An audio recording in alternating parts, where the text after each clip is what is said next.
Anak-anak kita adalah kekayaan paling berharga. Coba lihat tadi Ismail. Ismail alaihissalam remaja, ditanya, "Nak, bagaimana kalau disuruh kau potong?" Apa jawabannya? "Silahkan Pak." Ini maknanya kekayaan kita sesungguhnya adalah anak yang taat dalam beragama. Pak, Bapak tidak usah cemas kalau anaknya sudah sarjana tidak punya kerja. Bapak tidak usah malu kalau anaknya sarjana kerjanya tambal ban di pinggir jalan. Bapak tidak merasa gengsi kalau anaknya sudah sarjana tapi kasihan kontrak-kontrak rumah. Tidak usah malu seperti itu. Kenapa? Bukan itu yang menyebabkan anak kita masuk neraka. Yang Bapak cemas dan malu. Wa qala idzan, bismillahirrahmanirrahim. Ya ayyuhalladzina amanu dukhulu fis silmi kaffatan wa la tattabi'u khutuwatis syaitan innahu lakum adu mubin. Wahai orang-orang yang beriman, masuklah engkau ke dalam Islam secara sempurna dan janganlah engkau ikuti langkah-langkah setan, karena sesungguhnya setan itu musuh yang nyata bagi kalian. Sebelum saya lanjut, saya mau tanya, ibu bapak, ada setan tidak di tengah-tengah kita? Ini kita lagi di masjid ini, kira-kira ada setan di tengah-tengah kita? Ada? Ada bos.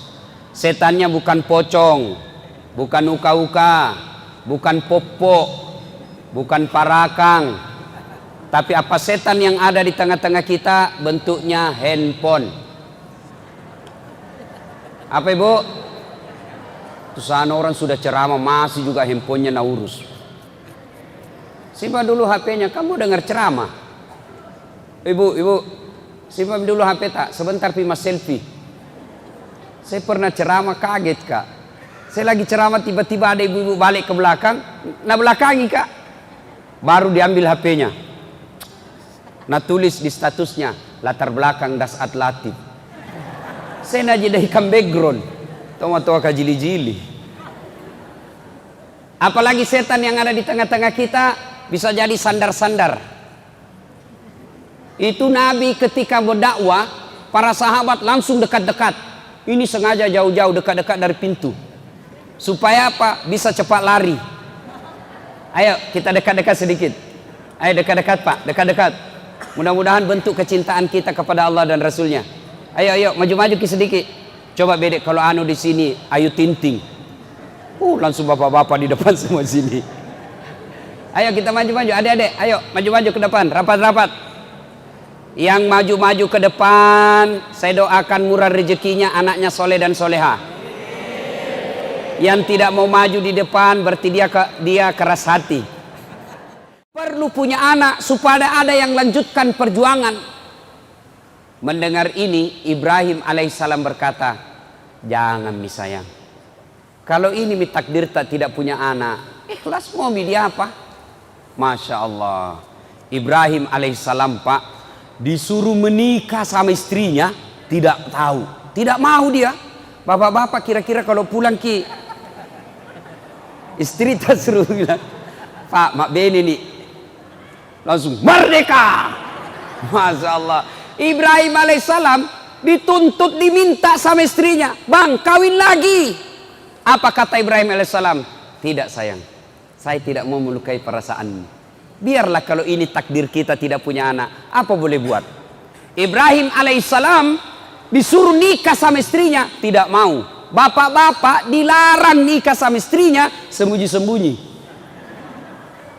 Akhirnya Ibrahim alaihissalam didesak terus, "Mak beneki, nikah ki bang." Akhirnya Ibrahim alaihissalam berkata, "Ya baiklah kalau begitu. Baik mi, saya menikah." Lalu Siti Sarah berkata, "Oke, saya kasih nikah ki, tapi saya yang carikan ki jodoh." Ini menunjukkan bahwa tidak ada perempuan yang ikhlas 100%. Kalau dia ikhlas 100%, mestinya dia bilang, "Cari maki sendiri mana kita suka." Tapi Siti Sarah berkata, "Oke, saya kasih nikah ki, tapi saya yang carikan ki perempuan." Kata Ibrahim, "Siapa mi? Kau pilih siapa? Jangan mi jauh-jauh. Itu ada pembantu tak Siti Hajar." Pembantunya dicari hitam. Nah bilang Ibrahim, "Ayah, mi, kalau itu kau suka, oke lah, nikah." Alhamdulillah, setelah nikah dengan Siti Hajar, beberapa saat kemudian hamil Siti Hajar. Dan beberapa saat kemudian hamil pula Siti Sarah. Setelah dia suruh suaminya menikah, baru hamil juga Siti Sarah. Ada ibu-ibu di sini sampai sekarang belum punya anak? Ada? Ada? Coba-coba ki ilmunya ini Siti Sarah. Coba ki, siapa tahu langsung hamil betul. Setelah menikah, hamil Siti Hajar, alhamdulillah lahirlah anaknya Siti Hajar bernama Ismail alaihi salam. Lalu lahir pula anaknya Siti Sarah namanya Ishak alaihi salam. Ibrahim dengan Siti Hajar lahir anak bernama Ismail, itulah keturunan orang Islam. Siti Sarah dengan Ibrahim alaihissalam anaknya namanya Ishak, inilah keturunannya Yahudi sekarang. Nah, ibu bapak saudara-saudara sekalian, Siti Hajar, Siti Sarah, Ibrahim. Bapak-bapak, ibu-ibu, halo ibu, ibu, pak, dalam rumah tangga itu pak, dalam Quran ada 4 jenis rumah tangga. 1, suaminya beriman, istrinya kafir. Saya ulang, istrinya beriman, suaminya kafir. Siapa? Suaminya beriman, istrinya kafir. Siapa dia? Nabi Lut alaihi salam. Tuh, suami beriman, istri kafir. Lut alaihi salam. Yang kedua, istri beriman, suami kafir. Siapa ini? Fir'aun laknatullah alaih. Yang ketiga, istri kafir, suami kafir. Siapa dia? Ini Abu Lahab. Dan yang keempat, suami beriman, istri beriman. Saya ulang, suami beriman, istri beriman. Siapa dia? Ibrahim alaihi salam. Nah, ibu-ibu kira-kira pilih mana ibu? Pilih mana ibu? Suami beriman, istri beriman. Ibrahim alaihissalam. Ya bu ya. Tapi ingat ibu, Ibrahim alaihissalam itu 2 istrinya. Dan sudah bilang ibu, jangan milih Fir'aun mau saja Ustaz. Nah, alhamdulillah, sebelum Ibrahim alaihissalam lahir anaknya Ismail, Ibrahim pernah bersedekah. Apa sedekahnya? 100 ekor onta, 300 ekor domba, 300 ekor sapi, 1000 ekor domba. Saya ulangi, sedekahnya dia sembelih 100 ekor onta, 300 ekor sapi, 1000 ekor domba. Kira-kira kalau dirupiahkan sekarang kurang lebih 5 miliar. Seluruh orang memuji. Weh, hebat kau Ibrahim, jago kau Ibrahim, kaya dermawan. Dipuji satu kampung. Mendengar pujian ini, Ibrahim alaihissalam muncul penyakit manusianya. Apa penyakit manusia? Senang dipuji. Tidak ada orang pak tidak suka dipuji. Semua orang senang dipuji, termasuk saya. Ya, seorang bilang, Ustaz, tambah gagah ki kuliah. Padahal saya tahu dia bohong. Tidak apa-apa, aku senang tonji. Ketemu temanku lama tidak ketemu, tambah muda ki kuliah Ustaz. Padahal saya tahu dia bohongi kak, tapi tidak apa-apa, saya suka tonji. Semua orang senang dipuji. Ibrahim dipuji, Ibrahim luar biasa kau, kaya dermawan, begitu banyak binatang kau korbankan. Apa kata Ibrahim alaihissalam? Kecil, tidak seberapa itu. Ini baru binatang. Andai saja ada anakku juga saya potong. Kenapa? Waktu itu memang Ibrahim belum punya anak. Beginilah, seperti caleg-caleg pilkada, pilih saya, sekampung sama-sama dari Sulawesi, bagi-bagi kartu nama, ini, pilih kak, telepon kak, 24 jam, kalau ada masalahmu telepon saya. Begitu terpilih, nah ganti nomor HP-nya. Banyak caleg begitu, banyak pemimpin begitu. Maka memilih pemimpin pembohong adalah kesalahan. Tetapi mempertahankan pemimpin pembohong itu kebodohan. Saya ulang, memilih pemimpin pembohong itu adalah kesalahan. Tapi mempertahankan pemimpin yang pembohong itu kebodohan, dongok, beleng-beleng. Ibu bapak, saudara-saudara sekalian. Nah, sudah. Ibrahim berkata, jangankan binatang, andai saja anakku ada, anakku juga saya potong. Waktu itu memang belum punya anak. Berlalulah. Setelah menikah dengan Siti Hajar, melahirkan dan lahir anaknya namanya Ismail alaihissalam. Ketika Ismail alaihissalam usia remaja, sekitar kira-kira 13-14 tahun, Ibrahim alaihissalam tanggal 8 Zulhijjah mimpi. Tanggal berapa? Tanggal berapa ibu? 8 Zulhijjah mimpi. Apa mimpinya? Dia melihat, Ibrahim, dulu kau pernah bernasar, kalau ada anakmu kau potong. Sekarang ada anakmu, potong itu Ismail. Bangun Ibrahim. Ini mimpi atau wahyu? Kalau mimpi, kenapa terang sekali? Kalau mimpi, kenapa jelas sekali? Kalau wahyu, kenapa anak disuruh potong? Mikir dia, ini mimpi atau wahyu? Mikir.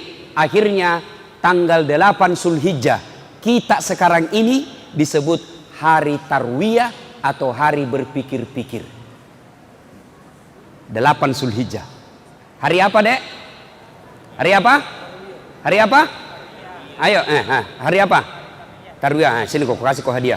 Pak, coba hadiah. 8 Zulhijjah namanya? Hari Tarwiyah. Hari apa maksudnya itu? Hari berpikir-pikir, maca kombo. Hari Tarwiyah, 8 Zulhijjah. Tidur lagi. Tanggal 9 Zulhijjah. Mimpi lagi, mimpi kedua kalinya. Ibrahim, wajah indremu, bayar utangmu, kau pernah nasar, tunaikan itu janjimu. Bangun Ibrahim. Lalu dia berkesimpulan, ini bukan mimpi, ini wahyu. Ibrahim alaihissalam yakin, saya harus memotong anak saya untuk membayar utangku. Hakul yakin, tanggal 9 Zulhijjah sekarang kita kenal dengan hari Arafah atau hari keyakinan. Hari apa, Dek? Hari apa? Hari apa? Hari apa? Yang satu banyak sekali mau dikasih hadiah kalau sama. Hari apa? Hari apa? Hari apa? Hari apa? Bapak hadiah. Hadiah Pak. Cepat berdiri, hadiah. Apa hadiah? Lain tong kalau ustaz kasih Pak. Barakah ini. Hari Arafah. Hari Arafah atau hari keyakinan. Maka ibu bapak saudara-saudara sekalian, kira-kira tanggal 8 Zulhijjah hari Tarwiyah, 9 Zulhijjah hari Arafah, kemudian tanggal 10 Zulhijjah dia panggillah anaknya Ismail alaihissalam. Ibrahim panggil anaknya, anakku sini kau dulu nak, cok lo meyo lo nak. Kalau kita rombugis, cok sini kau dulu nak. Agambo begini nak, saya diperintah Tuhan untuk potong kamu. Menurutmu bagaimana? Kira-kira kalau anak tak yang tukang bola, pemain game di rumah, Pak, kita tanya anak tak yang pemain game, nah disuruh kak potong kok. Kira-kira apa jawabannya Pak? Apa jawabannya kira-kira Pak? Paling jawabannya dia bilang, kenapa anak saya? Nenekku mau yang sudah mau mati. Ini anak pintar tapi tidak soleh. Ini pintar, tidak salah tawa. Ini pintar, kenapa yang masih muda, yang tua mau sedikit lagi mati. Atau kira-kira Pak, kalau Bapak diperintah potong anak 9, masih ada pilihan, kita cari yang nakal. Potong anakmu, mana yang pembohong. Ismail, anak satu-satunya, lama dirindukan, disuruh potong. Kata Ismail alaihissalam, silahkan Pak, jangan ragu, laksanakan, insya Allah Bapak mendapati saya menjadi anak yang saleh, anak yang sabar, anak yang takwa, anak yang soleh. Potong saja Pak, tidak ada masalah. Cuma kata Ismail, sebelum kita potong Kak, ada beberapa permintaanku. Satu, Pak, nanti kalau Bapak potong saya, pakai pisau atau parang yang sangat tajam supaya saya tidak lama menderita.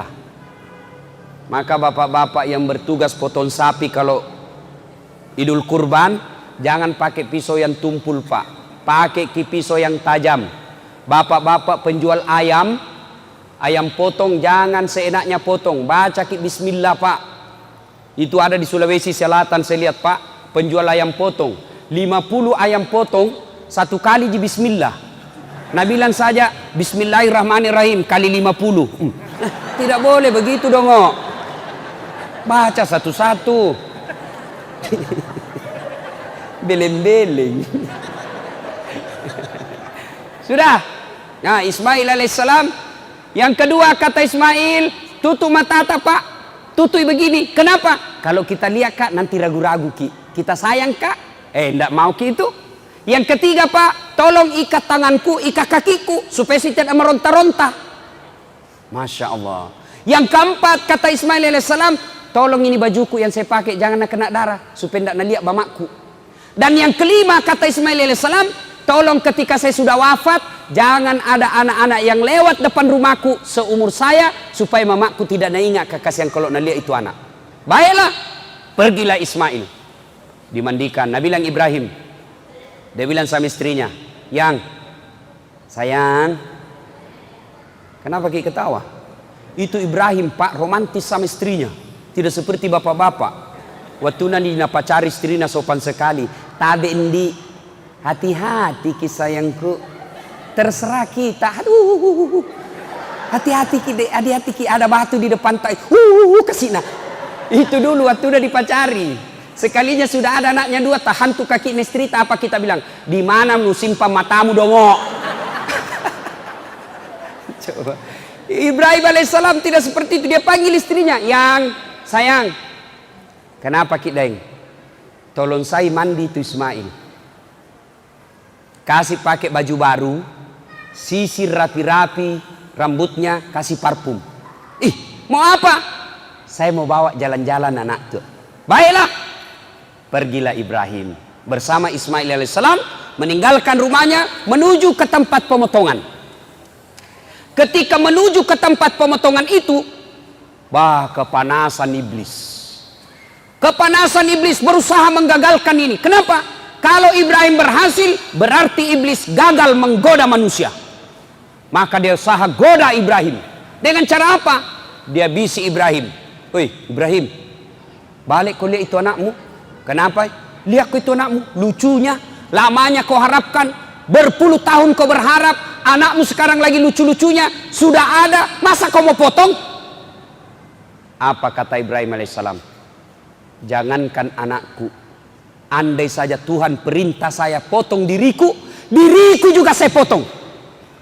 Ibrahim alaihissalam ambil batu, dia lempar itu iblis. Pergi kau iblis, ishab ya lep, pak, pergi kau.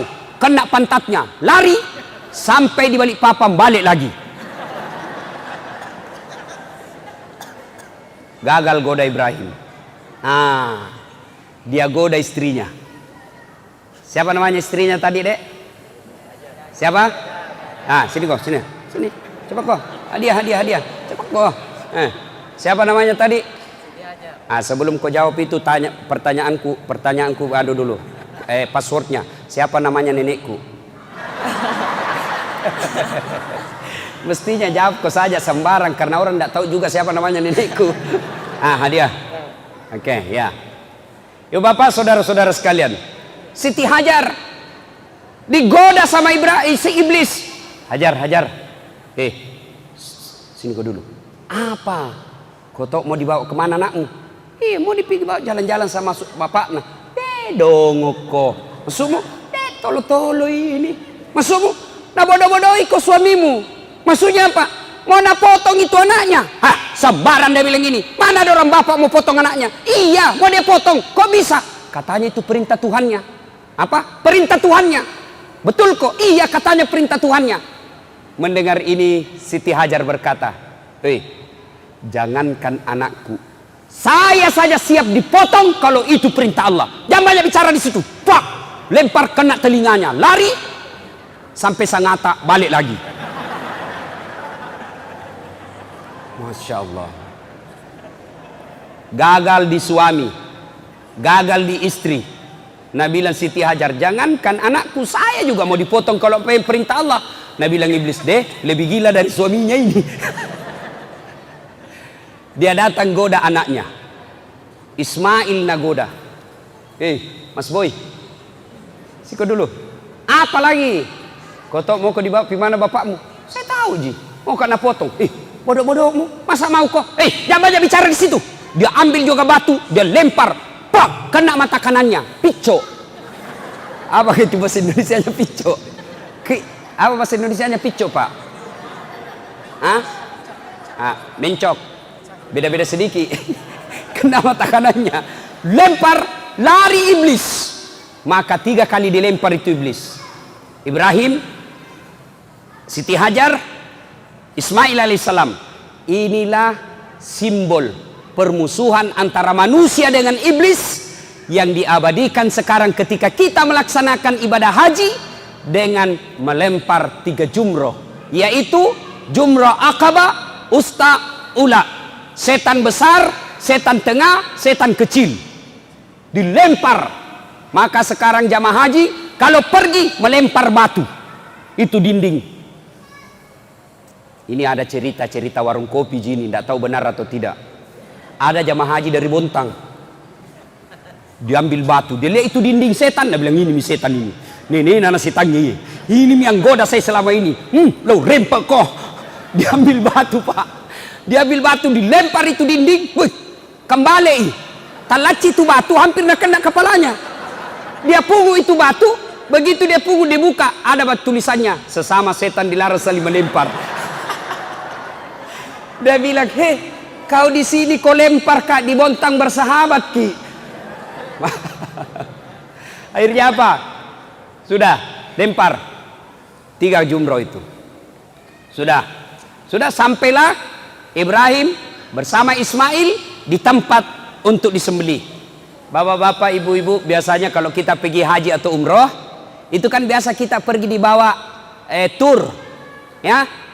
Biasa kalau sudah lewat Padang Arafah, kemudian masuk Musdalifah, biasanya itu tur leader atau mutawib atau ustadz tak bilang di atas bus, bapak ibu lihat ke arah kanan, di atas bukit setelah rumah raja, istana raja, ada di atas bukit seperti pos satpam. Disitulah tempatnya Ismail alaihissalam dibaringkan, dipotong sama bapaknya. Itu ada itu tempat sekarang. Mudah-mudahan Allah berikan rezeki, umur yang sehat, bapak ibu semua, adik-adik semua bisa datang ke tempat itu. Amin. Sudah diikatlah tangannya Ismail, diikat kakinya. Ibrahim alaihissalam tutup matanya, diambil pedangnya, dihadapkan pipinya Ismail ke tanah. Dia kasih lengket di tanah pipinya, lalu dikeluarkan pedangnya, dia iris lehernya. Nah gerek nih, begitu dia gorok lehernya, tidak mempan, Pak. Dek na belui, tidak mempan. Dia iris, dia keras, tidak mempan. Lalu Ismail alaihissalam berkata, pisau kundru, pisau tumpul kita pakai, Pak. Nabi bilang tidak, tajam ini, tajam. Ibrahim mau yakinkan dirinya, ini pisau pedang ini tajam atau tidak. Akhirnya apa? Itu pedangnya dihantamkan ke batu. Dihantamkan ke batu, batu pecah. Nabi bilang Ibrahim, batu keras pecah. Ini lembut, kok tidak nak makan? Nabi bilang Ismail, barangkali ragu-ragu ki? Tidak, ku keras mini. Akhirnya dia bilang, coba lagi yang kedua kalinya. Begitu mau dicoba kedua kalinya, Pak, Ismail bilang, tunggu dulu, Pak, tunggu dulu, jangan dulu.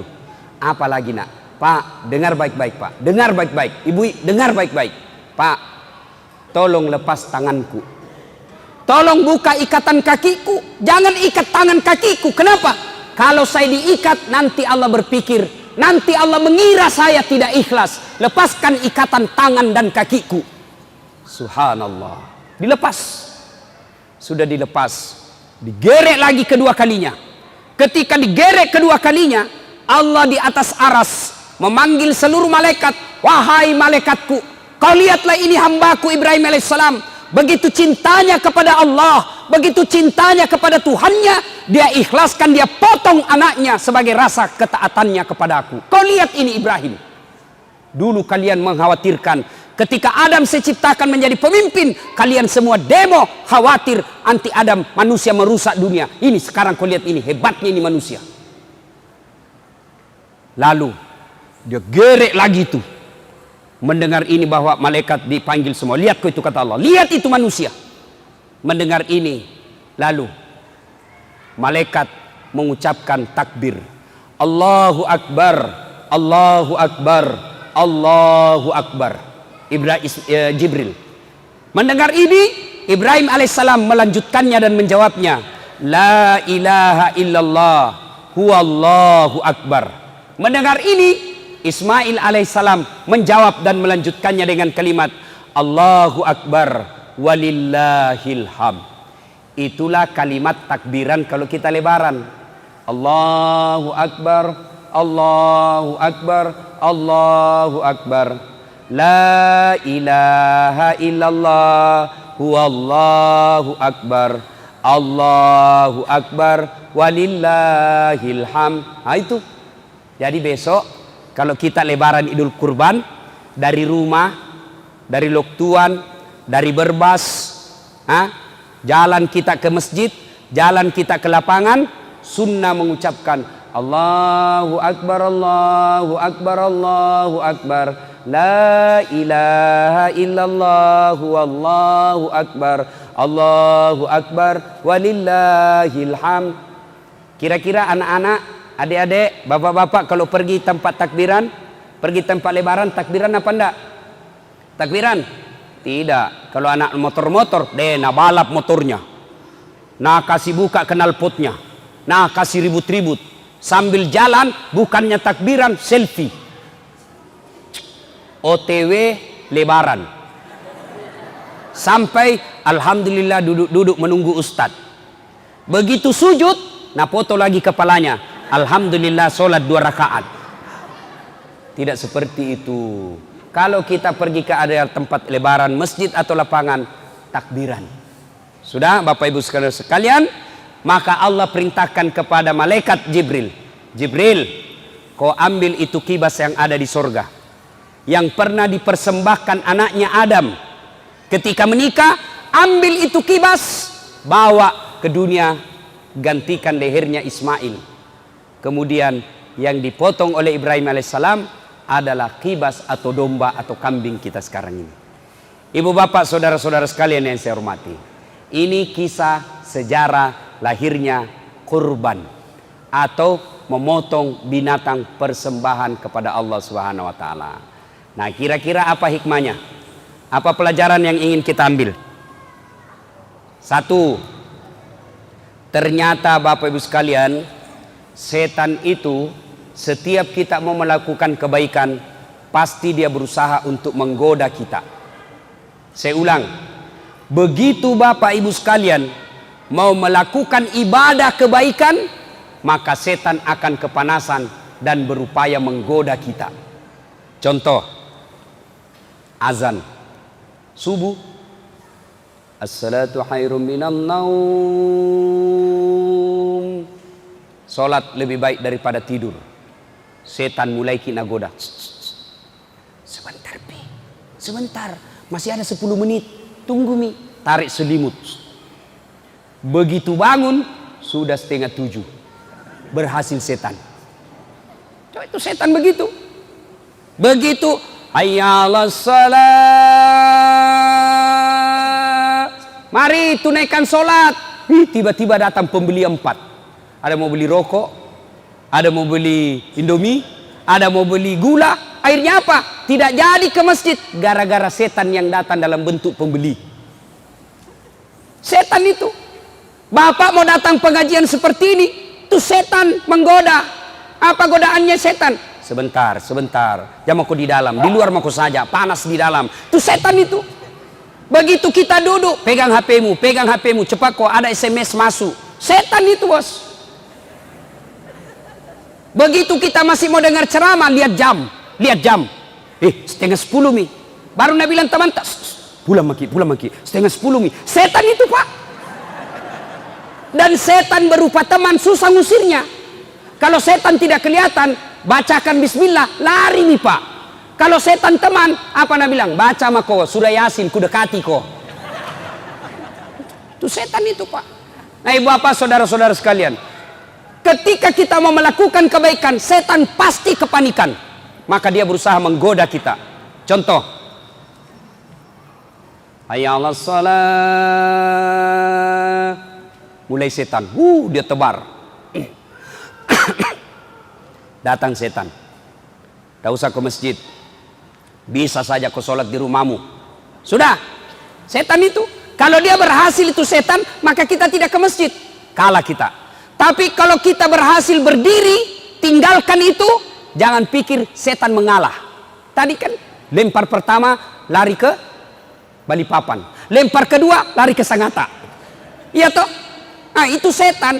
Anggap bapak berhasil, hayya 'alas shalah, langsung berdiri, pergi. Apa setan berhenti, Pak? Tidak. Nagoda ki lagi. Caranya apa? Nagoda ki supaya buru-buru berwudu. Wudu kita salah-salah. Nabi bilang setan, yo pimako. Akhirnya apa? Begitu kita mau wudu, dingin. Dingin itu dingin sekali air. Nah, itu setan masuk di situ. Tiba-tiba setan kasih bunyi handphone. Itu setan itu. Akhirnya apa? Kita wudu sambil terima telepon. Pernah toh? Kita ketawa karena pernah begitu toh?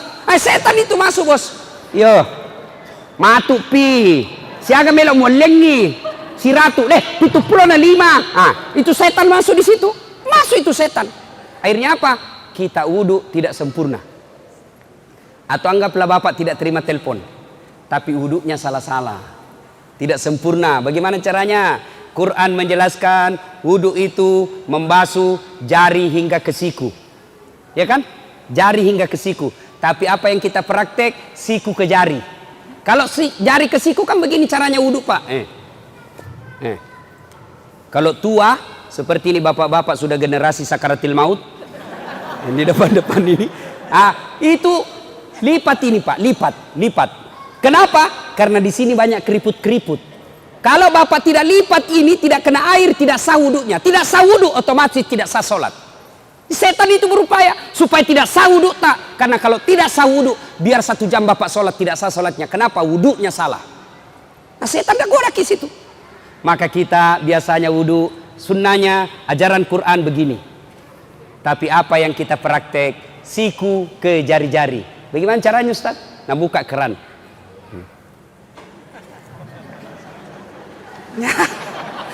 Baik, itu ada yang sambil menyanyi TikTok. La ilaha illallah. Caput tuh habis. Atau rambut. Ini anak muda ini yang pelihara rambutnya. Sekarang rambut modern, Pak. Dulu saya waktu kecil cukur bandan, Pak. Itu yang habis di sini, ada di sini. Ternyata ada lagi sekarang. Muncul lagi tuh sekarang cukur bandang. Tapi lebih modern sekarang, Pak, karena ada gotnya. Biasa garis-garis di sini ada gotnya. Ada tuh di sini. Motong dibilang seperti Ronaldo. Ronaldo mancung hidungnya, kau pokoknya. Itu coba tuh. Akhirnya apa? Karena dia sudah kasih apakah namanya itu yang biar kena angin topan tak goyang rambutnya. Pamode apa? Formadet apa namanya itu? Dah minyak rambut. Kalau kita dulu minyak rambut kan Pak, minyak kemiri sama Brix. Cara ngambilnya begini, Pak. Kasih simpan. Begitu kita upacara bendera, keluar semua rambut di sini, Pak. Itu zamanku saya sekolah. Oh, sekarang ada. Karena rambutnya sudah jambur, Pak. Nah, model kayak Ronaldo. Pergi sholat. Takut rusak ini, Pak. Takut rusak rambutnya. Akhirnya apa? Bagaimana wudunya? Nah, kasih begini saja. Ini Pak guru kok cilaka. Itu Quran menjelaskan membasuh sebagian rambut. Membasuh sebagian rambut. Lebih cocok kamu berwudu begini, karena ini rambut, daripada cuma begini. Apalagi yang banyak kelirunya, setan masuk. Ketika apa? Ketika kita basuh kaki. Biasanya orang basuh kaki, Pak, kan itu sunnahnya Nabi, jari-jari tangan masukkan ke jari-jari kaki, usap telapaknya sampai ke tumit. Mohon maaf, begini prakteknya kira-kira. Lurus, surut. Tapi apa yang kita praktek? Kita wudhu begini, Ji. Pulang-pulang ku berbadan dua. Hai, nah kena ku setan, Bo. Lewat namakan ku setan. Dia bilang setan, ladongo. Coba ya. Nah ibu bapak saudara-saudara sekalian, sudah anggaplah sempurna wudhunya, bagus betul wudhunya. Apa setan lari dan tinggalkan? Tidak, setan masih goda kita. Gimana caranya? Nah ikuti kita masuk masjid. Baru apa Nabi bilang? Lihat kau timer, lihat kau waktu. 2 menit mami kamat, jam aku sholat sunnah, duduk mako. Setan itu. Anggaplah bapak sholat sunnah 2 rakaat, nah goda ki lagi setan. Apa? Jam aku baca surat pendek, langsung mau saja Al-Fatihah, jamnya ada surat pendeknya. Atau kita buru-buru, subhanallah, subhanallah. Ah itu setan masuk di situ. Anggaplah kita uduk bagus, sholat bagus, rukun-rukunnya sempurna. Apa setan lari? Tidak, dia ambil cara terakhir, jurus terakhir diambil. Apa? Dia timbulkan ujub, sombong dalam hati kita. Akhirnya apa? Paling jago kamu, tidak ada yang kalah kau dalam masjid ini. Akhirnya apa? Begitu assalamualaikum warahmatullah, assalamualaikum warahmatullah, nah kasih lihat sampingnya, salah caranya. Sombong, masuk setan. Itu banyak itu orang masuk di masjid sombong pak. Pintu masuknya setan itu sombong. Mana? Yang mana itu ciri-cirinya orang sombong masuk di masjid? Seolah-olah hanya pendapatnya saja benar. Sekarang banyak itu begitu. Sholat tidak beda pendapat orang. Ada yang kasih begini tangannya kalau sampai begini, ada yang kasih begini, yang kasih begini dia bilang salah ini. Nah itu, ada itu yang begitu sombong-sombong begitu. Ada lagi, kalau dia lihat orang takbir, ada orang kan macam-macam takbir pak. Ada yang begini, ada yang begini, ada juga saya lihat kayak main-main saja. Ada juga begitu. Itu sekadar kita agak baca.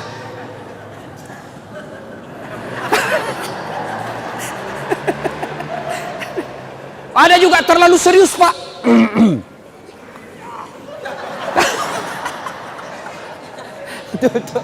Silahkan lakukan, tapi jangan salahkan orang. Ini banyak orang salahkan pendapatnya orang lain. Takbir itu pak, posisi setelah takbir Allahu Akbar, posisi tangan saja itu macam-macam. Ada 5 caranya. Imam Mazhab 1, Allahu Akbar, antara pusat dengan tulang rusuk, tengah-tengah. Yang kedua, Allahu Akbar, di atasnya sedikit, perut. Yang ketiga, di atas dada, Allahu Akbar. Yang keempat, di bawah pusat, Allahu Akbar. Bukan di bawah sekali ya. Yang kelima, Allahu Akbar, lurus saja begini. Ini umumnya Syiah dan Iran.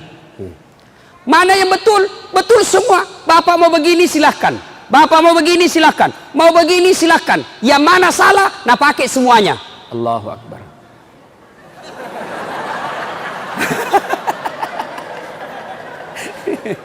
Masuk dalam masjid itu banyak orang sombong pak. Hanya dia yang dia rasa pintar. Itu hanya begitu pak. Terutama ini anak-anak muda yang belajar agama melalui YouTube. Baru 2 bulan belajar agama, wah enak kasih salah semua orang. Itu pun baru 3 menit habis kuotanya. Akhirnya tidak sempurna dia pelajari itu. Saya pak selalu dibilangi ustadz tidak sunnah. Itu ustadz tidak sunnah. Kenapa? Karena dia menganggap bahwa yang sunnah itu kalau dia mulai ceramah mengucapkan innal hamdalillah. Karena Nabi kalau khutbah selalu ucapkan innal hamdalillah. Saya tidak begitu, maka saya dianggap tidak sunnah. Ada lagi apa? Dia bilang ini ustadz dasar bukan ustadz sunnah. Kenapa? Karena tidak ada jenggotnya. Mau dia apa kalau tidak mau hidup? Banyak itu pak orang sombong seperti itu. Banyak itu pak. Ya? Nah, itu sombong, pintu masuknya setan. Setan masuk dari kesombongan. Percaya hikmah pertama, apabila kita mau melakukan kebaikan, setan pasti berusaha menggagalkan dengan cara dia goda kita. Godaannya dari apa? Dari suami, dari istri, dari anak. Ada orang rumah tangga suaminya beriman, tapi istrinya kesurupan. Suaminya mau bersedekah, mau potong kambing. Tabung ini nah, bu, tarik mini di rekening tak 1,5 juta beli kambing untuk kurban. Berapa pak? 1,5 juta. Langsung istrinya kemasukan setan. Jangan mako, 1,5 juta itu bisa beli cincin. Langsung dia bilang istrinya, pak, jangan aku dulu kurban, sok kaya sekali kok kurasa deh. Sini itu 1,5 bisa beli cincin. Ini suaminya masuk surga, istrinya di blender nanti di neraka. Dan itu Pak, setan berupa istri susah diusir Pak. Apalagi kalau kita takut sama istri. Hai. Ada mentong itu istri Pak, kasih takut-takut suaminya. Ada di sini bapak-bapak takut sama istri? Ada? Apalagi kalau istri tak orang Bugis. Hai Pak, nakakang ki Pak. Ada di sini takut sama istrinya? Ada? Berhenti jadi laki-laki. Masalah takut sama perempuan? Bagaimana caranya kita mau takut sama istri? Nah kita lamar ki, dikasih uang panai puluhan juta. Nah ambil semua gaji kita tiap bulan. Dibelikan rumah, dicicilkan mobil, baju semua kita belikan. Bedaknya, gencungnya kita semua belikan. Masa kita mau takut sama dia? Bagaimana ceritanya? Yang kita takut sama cerita ibu Pak? Nah, bilang orang, Ustaz tidak takut sama istri tak? Mau ku apa takut sama istriku? Cuma istriku lebih berani dari saya. Ayo Bapak, satu, godaan bisa dari suami, godaan dari istri, dan yang ketiga godaan dari anak.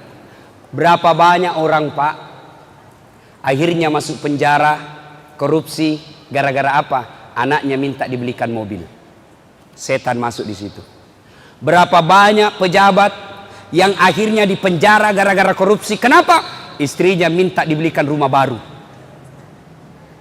Maka godaan setan bisa datang dari suami, bisa datang dari istri, bisa datang dari anak. Pertanyaannya, bagaimana cara melawan setan? Bagaimana cara melawan setan? Ketika Rasulullah sallallahu alaihi wasallam Isra dan Mi'raj, Nabi dikejar oleh api, makin lama makin membesar, makin lama makin membesar. Nabi bertanya, ya Jibril, siapa itu Jibril? Jibril menjawab, itu setan, iblis laknatullah alaih, untuk menggagalkan upayamu. Lalu Nabi bertanya, bagaimana caranya aku melawannya? Bagaimana caranya aku menghindarinya? Jibril menjawab, ucapkan kalimat istighfar. Astaghfirullahaladzim wa atubu ilaihi la ilaha illa anta subhanaka inni kuntu minadz zalimin. Lari itu setan. Maka kalimat yang paling ditakuti iblis laknatullah alaih adalah istighfar. Makanya bapak-bapak, kalau setan mulai goda kita, tadi kita praktekkan nanti, ditarik di dompet, mau dikasih masuk celengan aman Palestina. Tiba-tiba, mau kita beli pulsa ini, habis pulsa, HP mau diganti. Setan itu Pak. Bagaimana caranya lawan setan? Astagfirullah, tarik, astagfirullah. Nah tarik itu setan itu. Astagfirullah, astagfirullah, astagfirullah. Lawan itu setan dengan kalimat istighfar Pak. Betul, saya serius ini Pak. Coba itu lawan. Begitu kita kasih, nah tarik itu, astagfirullah, astagfirullah, astagfirullah, astagfirullah. Mati itu setan Pak. Ya, ibu bapak saudara-saudara sekalian. Astagfirullahaladzim wa atubu ilaihi la ilaha illa anta subhanaka inni kuntu minadz zalimin.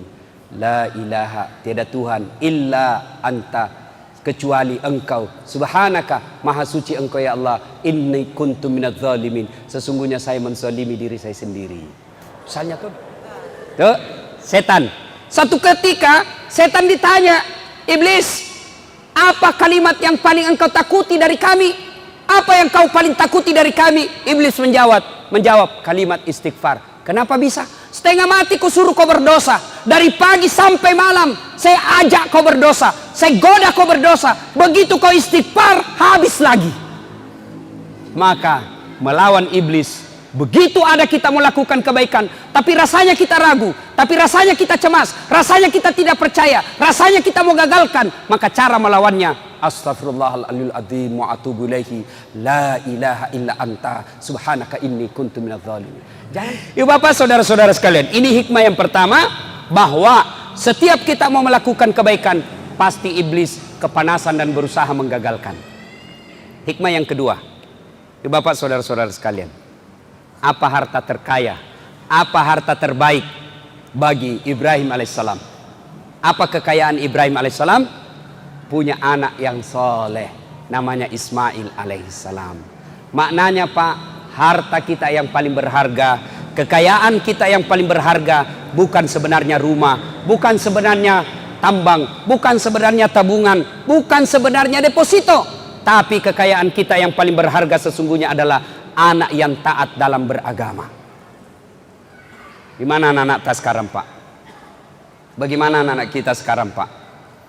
Alhamdulillah, Pak. Anak tak kalau malam seperti ini datangi pengajian, luar biasa itu, Pak. Bagus itu anak tak. Tapi kalau dia tidak pernah datang pengajian, anak bapak 4 tidak ada yang tahu sholat, anak bapak perempuan tidak pakai jilbab, anak bapak laki-laki pengisap lempox. Kenapa ketawa anak muda? Banyak di sini isap lempox. Itu anak-anak sekarang tuh bingung, Kak, masa lempox kok isap? Nah campur lem tikus. Beleng-beleng. Apa itu lem tikus? Lem tikus ya untuk tikus. Masa kau gagah-gagamu kupak? Cemen lumen kampungan baru 1 botol teler mau kok itu teman tak jagona sampai masuk di got. Ayo, nah ibu bapak saudara-saudara sekalian, anak-anak kita adalah kekayaan paling berharga. Coba lihat tadi Ismail alaihissalam remaja ditanya, nak bagaimana kalau disuruh kau potong? Apa jawabannya? Silahkan Pak. Ini maknanya kekayaan kita sesungguhnya adalah anak yang taat dalam beragama. Pak, Bapak tidak usah cemas kalau anaknya sudah sarjana tidak punya kerja. Bapak tidak usah malu kalau anaknya sarjana kerjanya tambal ban di pinggir jalan. Bapak tidak merasa gengsi kalau anaknya sudah sarjana tapi kasihan kontrak-kontrak rumah. Tidak usah malu seperti itu. Kenapa? Bukan itu yang menyebabkan anak kita masuk neraka. Yang Bapak cemas dan malu, anaknya sudah sarjana tidak tahu sholat, anaknya sudah master tapi tidak tahu ngaji, anaknya punya rumah sendiri tapi tidak tutup jilbabnya pada dia perempuan. Itu yang membuat kita cemas. Bapak saudara-saudara sekalian, anak-anak sekarang kita, saya tidak cemaskan otaknya. Anak-anak Pak cerdas-cerdas. Lihat itu anak-anak Pak, saya saja kalau SMS Kak Pak, 2 tangan saya pakai masih salah-salah pencet Kak Pak. Itu anak-anak sekarang sambil bawa motor meng-SMS. Jago itu anak-anak sekarang. Bawa motor nah balas itu SMS-nya. Kadang-kala nah simpan saja di HP-nya itu di telinganya, pakai helm. Cerdas-cerdasnya anak-anak kita. Bapak tidak usah cerdas, cemaskan kecerdasannya. Yang perlu kita cemaskan adalah ketika agamanya tidak baik. Suatu ketika Nabi menuju ke suatu tempat. Dalam perjalanan ke tempat tersebut Nabi melewati pemakaman. Tahu pemakaman? Kuburan.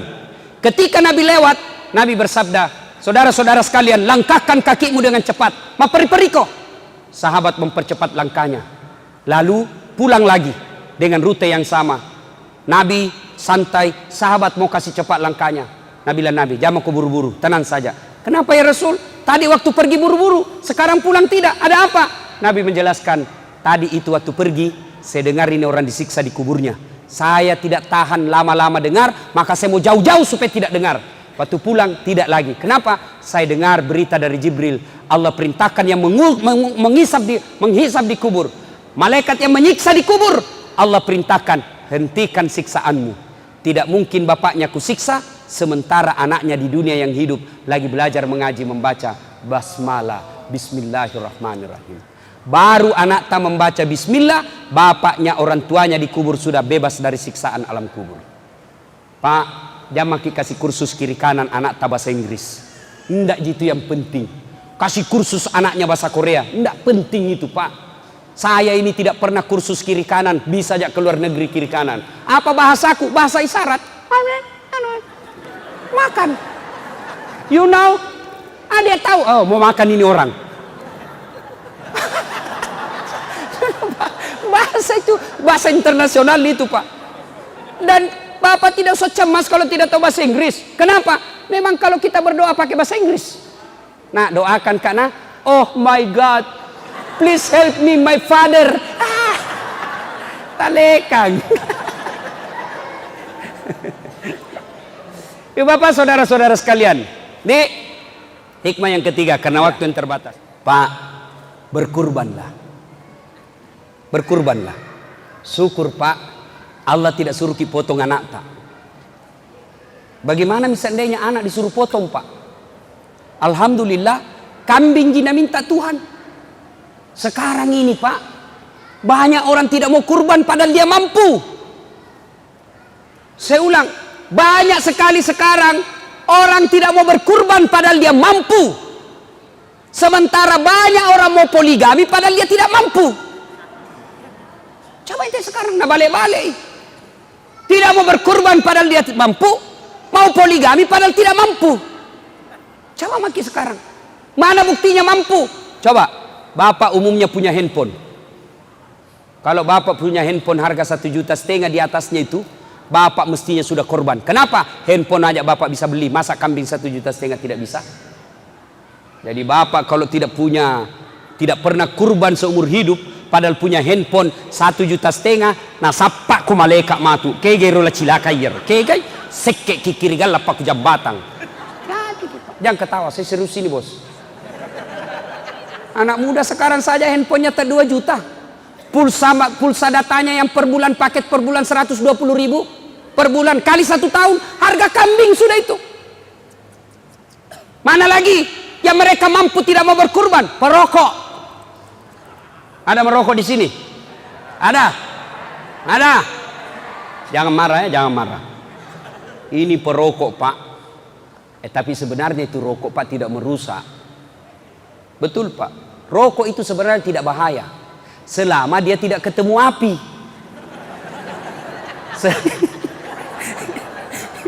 Asal itu rokok tidak ketemu api pak, aman. Kantong ini saja, yang penting jangan kasih ketemu api. Kapan dia ketemu api pak? Maka solangi pak. Coba rokok. Sekarang ditanya jamaah, Ustadz, kenapa doaku tidak jabah? Tidak pernah dikabulkan doaku Ustadz, padahal 4 tahun mak berdoa. Saya tanya, merokok ki? Merokok kau Ustadz. Itu sebabnya tidak dijabah doa tak. Apa hubungannya Ustadz? Salah satu sebab doa tidak dikabulkan Allah kalau kita selalu berbuat haram. Dan apa yang berbuat haram? Rokok. Ada yang bilang, makruh Ustadz. Ada itu ulama di Jawa bilang makruh. Sebagian saja ulama Timur Tengah semua bilang haram. Hanya sebagian katakan makruh di Indonesia. Kenapa? Saya pelajari ternyata dia juga merokok. Saya kalau ada ustaz merokok langsung ku kali 0. Kayak orang bodoh-bodoh itu kalau merokok. Coba kita itu orang perokok pak. Ambil rokok nah, sandar-sandar. Itu saja nak kerja 10 menit. Sekali-kali isap kunyai.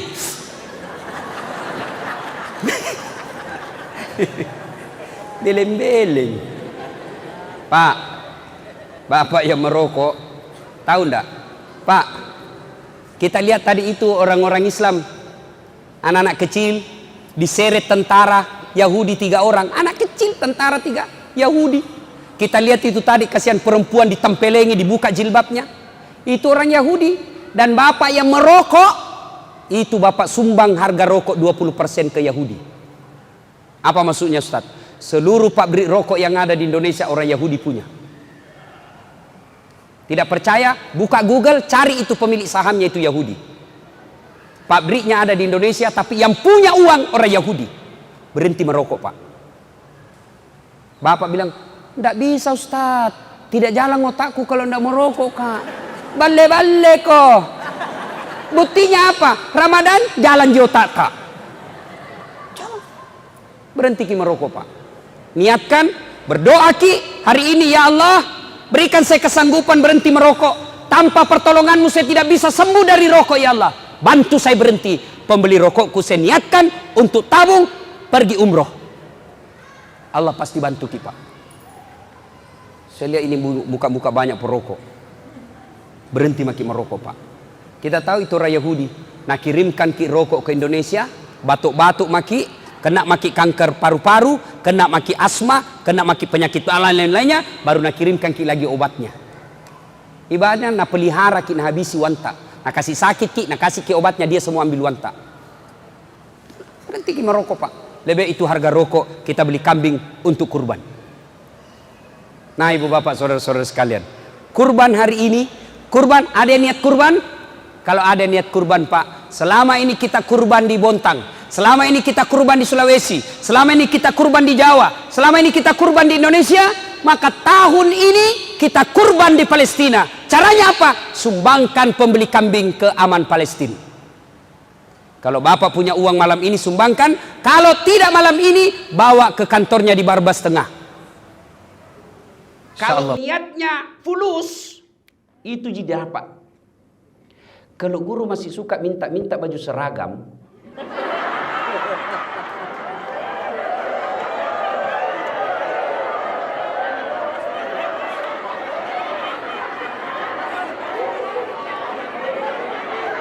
saya dengar tadi, ya. Begini, aku dulu ribut. Kang Ibu Tonji tadi bilang gaspol. Ya. Nah, Ibu Bapak Saudara-saudara sekalian, tanpa baju seragam kita bisa mengajar. Kalau cari gagah-gagahan baju seragam, itulah Bapak dapat di dunia. Tapi tidak berarti kita tidak butuh baju seragam. Ya toh? Tapi yang lebih baik, Bapak mengajar setulus hati baju seragam. Tapi kalau tidak, guru yang baik tidak mempengaruhi kualitas pendidikannya mengajarnya tanpa baju seragam. Jangan lalu berkata, dede jam aku tidak ada tunji baju seragam tak. Maka itu cakkan niat kau senang.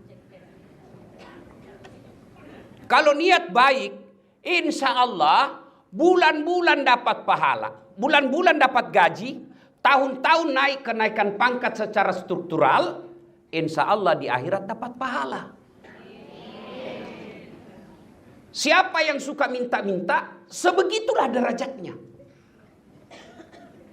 Tapi siapa yang diberi amanah dan dia tidak lakukan janjinya,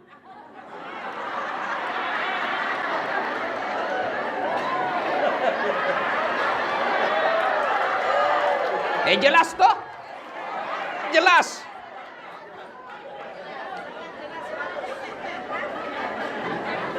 Nah kita juga baru kini janji kecoblos mi. Saya tadi dibisik-bisik Pak Rektor. Saya bilang masa sih ada wacana tidak ada dana bos?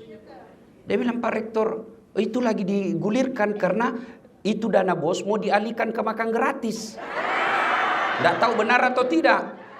Kalau itu terjadi, innalillahi wa inna ilaihi rajiun. Anak-anak selama ini bisa sekolah tanpa makan gratis siang.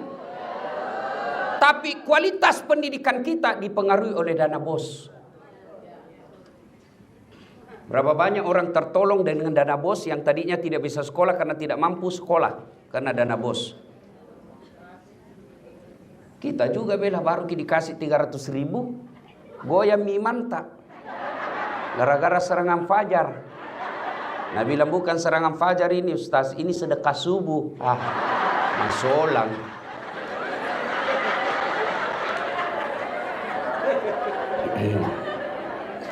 Itu dulu ya. Jadi Bapak Ibu sekalian, luruskan niat. Bapak Ibu baca semua kitab-kitab tentang ibadah, pasti bab satunya tentang niat. Niat ini menentukan. Itulah sehingga dalam agama ibu bapak guru sudah tahu sejak kecil, innamal a'malu binniyat. Sesungguhnya amalmu tergantung niatmu. Nah, ada salah paham. Jadi guru harus ikhlas. Oh tidak. Salah itu. Saya kan guru, cuma lebih tinggi sedikit. Namanya dosen. Guru juga tapi dosen. Katanya harus ikhlas, beda. Ini perlu kita pahamkan, luruskan baik-baik. Yang ikhlas itu ibadah mahdah. Hubungan kepada Allah, jangan kau hitung-hitung. Solat ikhlas kau, jangan kau selfie-selfie. OTW berjamaah. Sampai di masjid mana sujud, nah. Alhamdulillah selesai 2 rakaat. Itu ikhlas di situ tempatnya. Tapi muamalah, mengajar, bimbingan tes, les, itu jangan kau bilang ikhlas kok. Tidak. Muamalah bukan niat, bukan ikhlas ada di situ utamanya. Tapi apa yang utama dalam muamalah? Niat baik. Niat baik kalau soal muamalah, mengajar. Tapi kalau ibadah, haji, puasa, taraweh, itu niat. Ikhlas, ikhlas kepada Allah. Jangan kok ada hitung-hitung. Makanya jangan bilang pergi tarawih 10 malam terakhir malam ganjil pi. Kenapa? Menunggu Lailatul Qadar. Nah, Ramadan baru-baru ini ganjil terus. Kenapa? Karena beda Muhammadiyah sama pemerintah toh, ganjil terus pi. Ganjili Muhammadiyah, besok ganjili pemerintah. Besok lagi ganjil Muhammadiyah, ganjil siapa? Ganjil terus itu.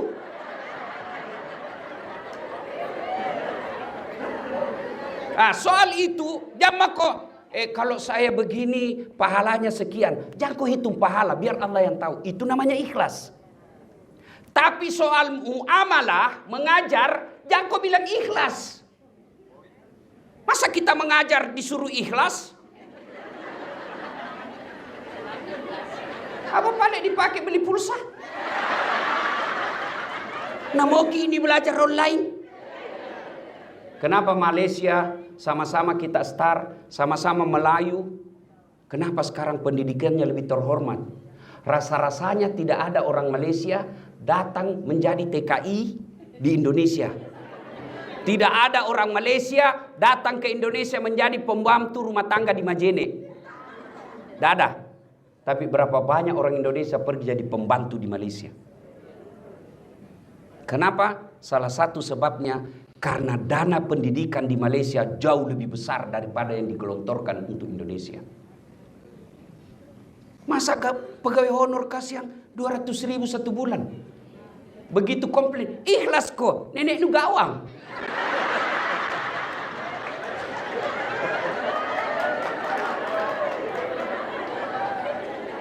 Iya toh, ada pegawai honor di sini.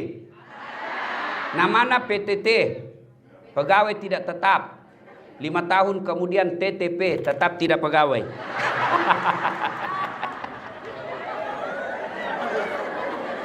Ini dulu yang penting. Ya, jadi sholat ikhlas, mengajar harus ada fee. Kenapa bisa Ustaz? Mau kita peningkatan kualitas? Mau kita belajar? Mau kita googling? Mau kita belajar tutorial melalui internet? Apa dibelikan pulsa? Maka Malaysia setingkat profesor rektor UNM itu gajinya kalau di Malaysia saya pernah tanya-tanya uang Indonesia di atas 100 juta. Di atas 100 juta. Kipas-kipas orang kalau 1 bulan 100 juta bisa 2 istri. Umpama. Ini ibu sensitif sekali. Umpama gini. Coba nonton tersinggung. Umpama gini. Tuh, 1, 2. Berkaitan dengan tadi niat. Ya. Yang penting niatnya baik. Kalau niatnya baik, insya Allah pahala dunia, pahala akhirat. Ibu, pernah lihat orang diantar ke kubur? Sering. 3 tu antar ki ibu, 3. 3 antar ki. Kata Nabi, 1 keluargamu. 2 hartamu. 3 amalmu. Makanya Nabi tak telu mantar ko 2 lisu si dimi monro. 3 antar ko 2 balik 1 tinggal. Yang apa? Keluarga pasti balik. Mana mamo waktu nagombal ki dulu di Gunung Sari. Apa? Pantai Losa. Pengalaman semua ini bu ini.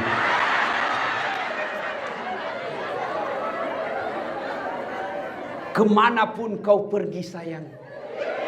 Ini waktu di fakultas pendidikan IKIP dulu toh. Masih ada alumni IKIP sini. Kemanapun kau pergi aku akan mengikutimu. Gunung kan kudaki, lautan ku seberangi, masjid kau lewati. Cilaka ngana.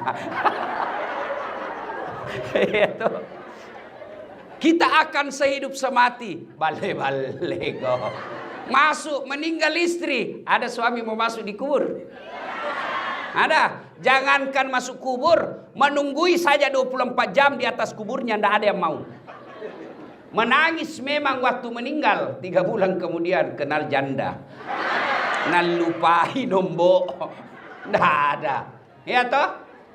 Yang kedua, yang mengantar kita apa? Harta, keluar mobil, keluar motor. Ada yang tinggal. Ada apa? Kain kafan. Itu mi. Yang lain bawa pulang. Cerek saja. Begitu tertinggal. Cerek. Cerek maka palisu. Ya. Biar kaya. Masuk kau dikubur. Parfum waktu hidup di dunia. Hugo Boss. Angelman parfumnya Pak Rektor. Begitu masuk kubur. Kapur barus. Dega gambo. Labek ko. Ewaya lemu. Iya toh? Yang ketiga, amal. Masuk maki dikubur. Bayangkan itu nah. Menangis itu suami kita ibu. Menangis waktu nak kubur ki. Tapi na injak-injak gitu.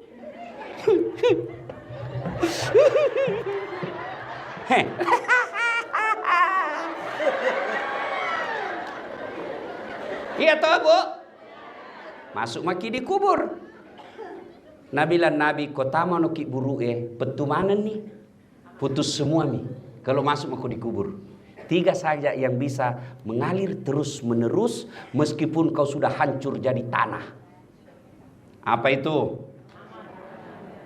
Tunggu dulu jangan kau lumbai kayak ibu. 1. Anak yang soleh dan soleha. Lalu Nabi bilang kasihan yang tidak ada suamina. Bagaimana kami ini Ustaz? Tidak ada kodongan harta.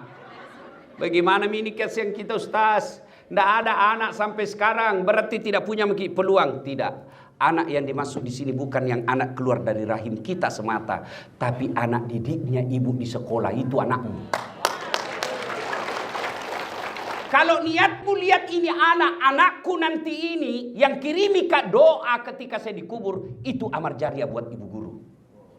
Tapi kau pulus kau kejar. Pulus kau dapat di dunia, tidak ada dapatmu nanti dikubur. Bayangkan bapak ibu guruku yang ngajar kak di SD, guruku yang ngajar kak di SMP, guruku yang ngajar kak di SMA. Yang nak ajar kak ini baik, ini salah. Nak ajar kak begini rumusnya matematika, begini rumusnya biologi, begini rumusnya biologi. Kimia nak ajar kak. Dan itu sampai sekarang saya masih pakai. Selama itu saya dakwakan, orang-orang yang menerima dakwah saya itu dapat pahala. Dan guruku pun dapat transferan pahala dari saya dan dari orang-orang yang mengamalkan ilmu yang saya sebarkan. Itulah motivasimu.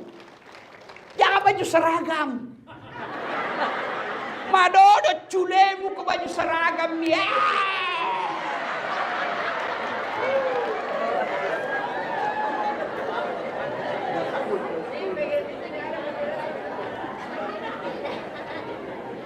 Saya bu, ini meyakinkan saja motivasi baik. Bukan ikhlas lah, niat baik. Saya tidak pernah minta baju seragam selama saya jadi dosen. Tapi alhamdulillah Allah kasih saya rezeki, saya yang sediakan baju seragam. Nah, ibu-ibu sekalian, niatnya apa? Didik itu anak di sekolah. Ajarkan dia yang baik. Kalau dia cewek kelihatan pahanya ketika dia pergi sekolah, tegur. Jangan masa bodoh. Hidayah datang dari Allah. Tapi kita sebagai warga pendidik, didik dia, bukan pengajar. Kalau pengajar saja masuk kelas, 2 tambah 2, 4, 4 tambah 4, 8. Sudah selesai nak, selesai pulang. Itu kok pengajar namanya. Tapi kalau pendidik, nak, tidak bagus itu rokmu begitu. Kenapa? Ada bapak guru. Saya kalau anak mahasiswaku, saya larang dia roknya meskipun dia non muslim. Karena tidak ada agama yang membenarkan memperlihatkan aurat yang membuat laki-laki nafsu. Bagus kode. Wah, kalau pakaian begitu, kalau di atas lutut. Tapi lebih bagus lagi kalau di bawah lutut. Agak panjang sedikit deh. Maka ibu guru tegur. Jangan pakai begitu nak, tidak bagus. Kita lihat lagi anak kita yang tidak senonoh berbicara, tegur. Jangan bilang, tidak ada hubungannya. Kalau kita mau sebagai pengajar, tidak ada hubungan. Kalau saya mau masa bodoh, dia mau lulus A atau lulus C, tidak ada hubungan. Pangkatku tetap naik. Tapi saya berpikir, ini aset saya. Yang ajar nanti ini orang baik. Yang menjadi orang-orang soleh, mudah-mudahan saya dikubur. Saya dapat kiriman pahala dari sini. Kalau ini motif Pak, pasti tidak capek ki mengajar. Kalau ini motif yang kita tanamkan sebagai guru, insya Allah tidak melelahkan itu mengajar di kelas. Kenapa? Ada harapan masa depan yang kita tunggu. Tapi kalau gaji kita harap, capek oke. Anak-anak kurang ajar, curhat maki sedek. Kurang ajar anak-anak kah?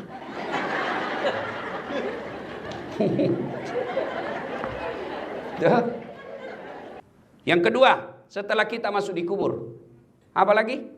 Setelah anak yang soleh dan solekah, apa? Sedekah. Ini ibu-ibu yang banyak semua mas nak kuliah depan. Tidak tahu semprotan atau asli.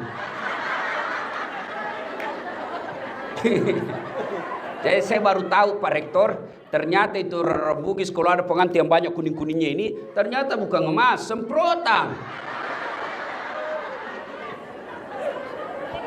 Ini anggaplah ini asli-asli ibu. Kalau ibu meninggal, siapa yang pakai itu emas berliantak? Siapa? Bukan anak, istri kedua. Mak bene silakemu. Labeko. Apai? Bro, dia ini ceramahku istriku. Mama lecek, dia bilang Ustaz. Jadi kalau saya nanti duluan nggak meninggal, kita mau kawin lagi. Saya bilang sini sayang. Saya perlu ibu, baru saya bilang dengar baik-baik sayang, jangan kau meninggal ki, masih hidup ki saja. Nah saya selalu berpikir kawin lagi. Apalagi kalau sudah mati. Ibu itu ibu. Tanya mi bede suami tak, tanya mi. Kalau dia bilang tidak, itu pasti karena takut. Makanya sedekah, ibu-ibu, bersedekahlah. Itu yang kita tunggu nanti di kubur, sedekah. Tapi bagaimana kita kasihan ini pegawai honor? Makan aja susah. Pegawai honor, tahu ki laguna pegawai honor? Berakit-rakit dahulu, berenang-renang ke tepian, sakit-sakit dahulu, susah-susah dahulu, lalu kemudian tetap susah.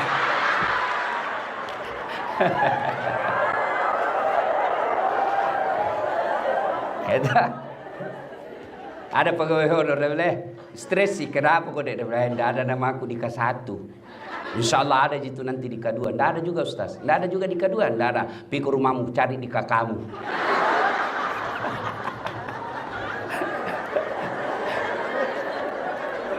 Nah, lalu bagaimana kita yang miskin? Kalau sedekah itu hanya materi.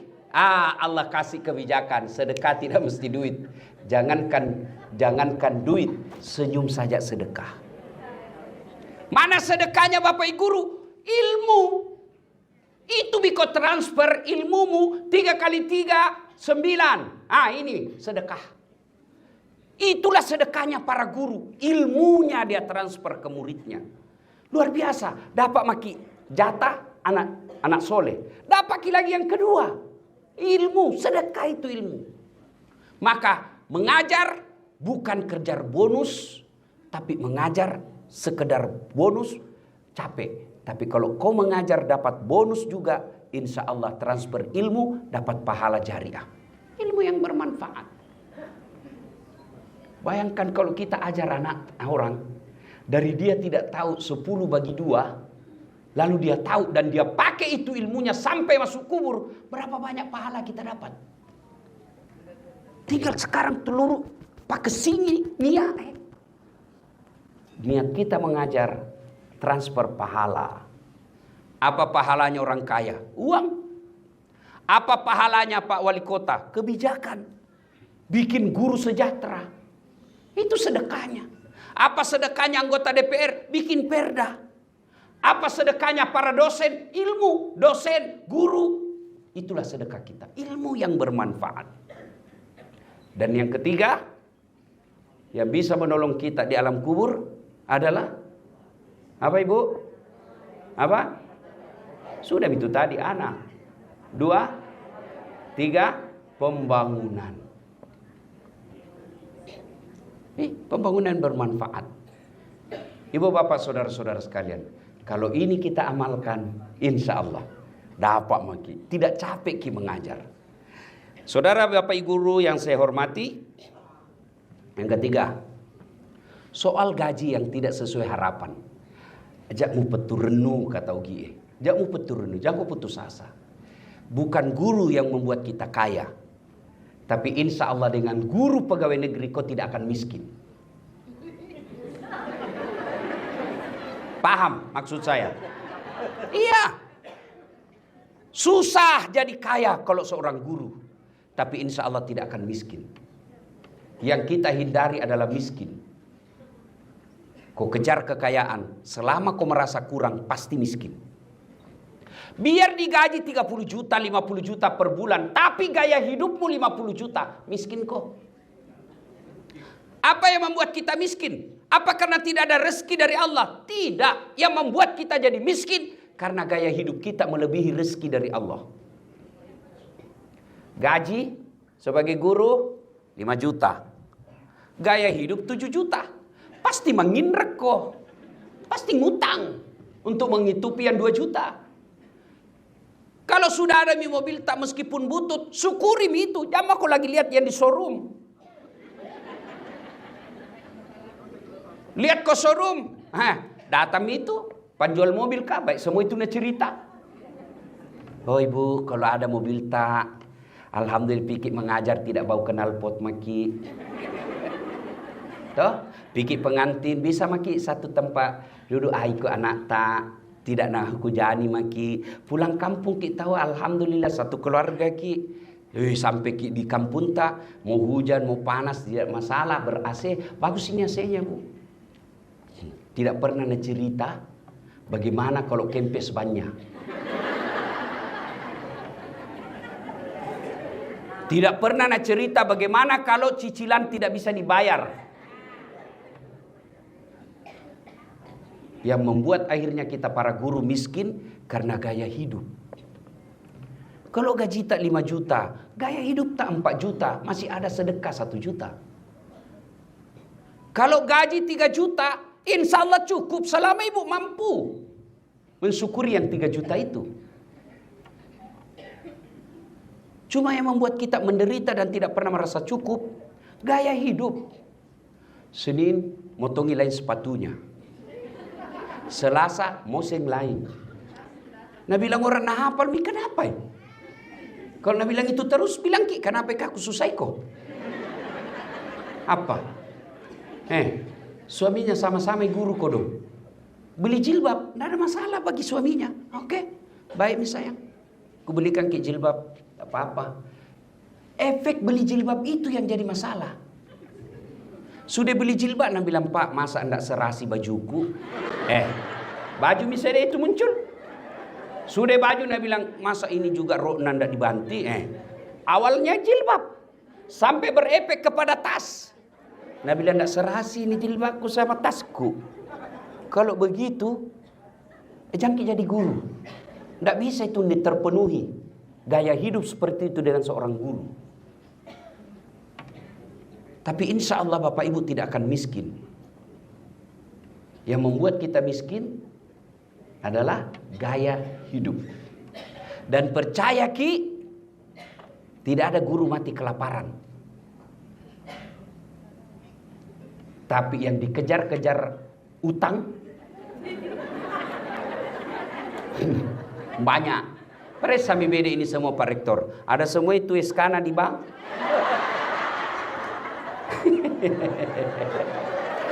Iya toh. Belum pi jatuh tempo diperpanjang misalnya.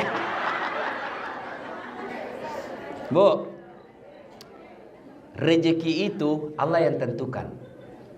Biar ku bolak-balik bagaimana, Allah marah. Karena ada 3 itu rahasia Allah. Tidak boleh dicampuri. Biar seorang profesor jangan kau intervensi. Apa rahasia Allah? Satu, jodoh. Kenapa na cantik sekali istrina na jelek suamina? Jodoh na tahu ah. Jodoh na. Kenapa jelek istriku Ustaz? Takdirmu. Kenapa? Allah tahu. Karena kalau dia cantik dia malu jalan sama kamu. Kenapa? Karena kau juga jelek. Tidak boleh dicampuri itu jodoh. Itu urusan Allah. Yang kedua, ajal. Tiba saatnya, tidak bisa maju, tidak bisa mundur. Yang ketiga, ini yang setan masuk. Rezeki. Dia munculkan apa? Was-was. Dia munculkan apa? Kecemasan. Bagaimana nanti anakmu? Bagaimana nanti ini? Bagaimana nanti ini? Kamu yakin Allah tidak kasih rezekimu tahun depan? Kamu yakin Allah tidak kasih 2 tahun yang akan datang? Kalau selalu yakin Allah kasih, nah kasih kok. Kenapa? Allah katakan, ana inda sanni abdi bi. Saya tergantung sangka hambaku. Bahasa Indonesianya sangka baik, bahasa Perancis bahasa Inggrisnya positive thinking. Agapi, makura mopi. Jelas toh? Kalau selalu bilang, ndak ada ku dapat tahun depan, ndak ada itu karena Allah katakan, itu sangkamu, itu mau kau dapat. Coba sangka baik. Rezeki Allah yang ngatur. Bukan karena pendidikan semata. Ibu-ibu, tahu cicak? Tahu cicak? Apa namakan itu cicak? Masuk akal enggak? Enggak masuk di akal toh. Satu di dinding, satu terbang. Bagaimana mau masuk? Satu di dinding ini cicak. Tapi apa Nabila lagu tutku cekil? Cicak-cicak di dinding, diam-diam merayap. Datang seekor nyamuk, datang seekor nyamuk, nyamuk yang datang. Tidak Nabi bilang cicak lompat ke nyamuk. Kalau cicak lompat ke nyamuk, patah-patah Pak. Cicak saja dijamin rezekinya oleh Allah, masa guru tidak?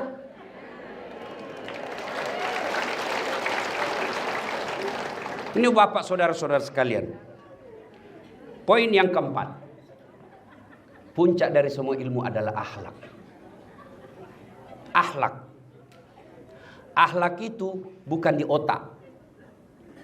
Akhlak itu ada di hati. Bisa jadi masuk akal, tapi tidak diterima oleh hati. Itulah sebabnya Nabi katakan, dalam dirimu terdapat segumpal darah.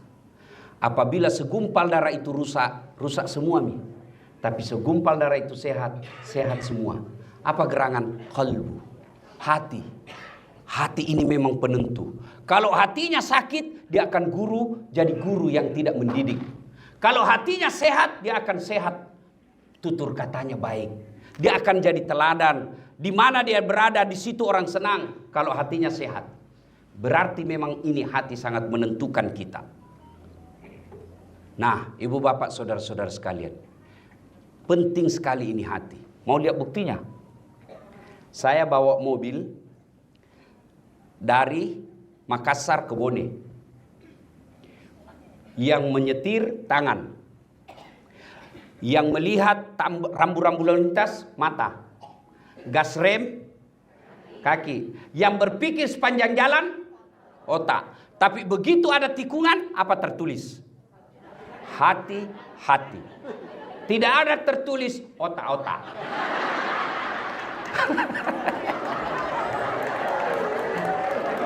Iya toh? Berarti ini memang hati ini peran raja dalam diri kita. Di gedung rektor UNM sini, Pak Rektor mau bikin pengumuman. Yang menulis tangan, yang melihat salah ketik mata, yang berpikir kalimat cocok, otak. Tapi begitu ada pengumuman, apa Nabi bilang announcer? Perhatian, perhatian. Tidak Nabi bilang perotakan, perotakan. Maka ibu bapak guru yang saya muliakan, penting mengasah otaknya anak-anak